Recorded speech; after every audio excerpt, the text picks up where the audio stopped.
Hi అండి. టేస్టీగా 10 మినిట్స్లో టమాటా రైస్ ఎలా ప్రిపేర్ చేసుకోవాలో చూసేద్దాం. Welcome to my YouTube channel. Please like, share and subscribe. ముందుగా స్టవ్ వెలిగించి ఒక గిన్నె తీసుకొని అది వేడయ్యాక అందులో కొంచెం ఆయిల్ పోయాలి. ఆయిల్ కాగాక ముందుగా తరిగి పెట్టుకున్న ఆనియన్స్ను ఆయిల్లో వేసి ఆనియన్స్ బ్రౌన్ కలర్ వచ్చే వరకు వేగనివ్వాలి. అందులో 3 తరిగిన పచ్చిమిర్చి వేసుకోవాలి, వేయించాలి. కొంచెం అల్లం పేస్ట్ వేసి అల్లం పేస్ట్ పచ్చివాసన పోయే వరకు వేగనివ్వాలి. కొంచెం జీలకర్ర, చిటికెడు పసుపు వేసి కలిపి 2 టమాటాలను చిన్న చిన్న ముక్కలుగా కట్ చేసి అందులో వేసుకొని ఒకసారి అంతా కలిపి మూత పెట్టేసుకోవాలి. టమాటాలు మగ్గిన తర్వాత రుచికి సరిపడా కారం, కొంచెం గరం మసాలా వేసుకొని కలుపుకోవాలి. ముందే నానబెట్టుకున్న రైస్ను వేసుకొని టమాటా మిశ్రమం అంతా రైస్కి పట్టేలా బాగా కలుపుకొని ఒక 1 మినిట్ తర్వాత కొలతలకు సరిపడా నీటిని పోయాలి.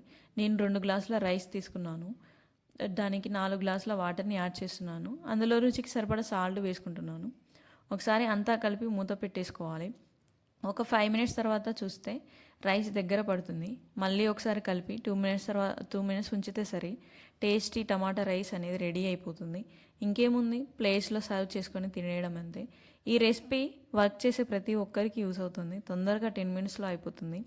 సెపరేట్గా కర్రీ చేసే టైం లేనప్పుడు బాగా యూస్ అవుతుంది. అండ్ బ్యాచిలర్స్ కూడా రూమ్లో ఏం లేనప్పుడు టమాటా, ఆనియన్, కారం, రైస్ ఉంటే చాలు సింపుల్గా చేసేసుకోవచ్చు. ఇంతే అండి. మీకు ఇంకా ఏమైనా రెసిపీస్ కావాలంటే కామెంట్ చేయండి. నా వీడియో కనుక మీకు నచ్చినట్లయితే సబ్స్క్రైబ్ చేసుకోండి. ఇంకా మంచి మంచి రెసిపీస్ వీడియోస్తో మీ ముందుకు వస్తూ ఉంటాను. Thank you.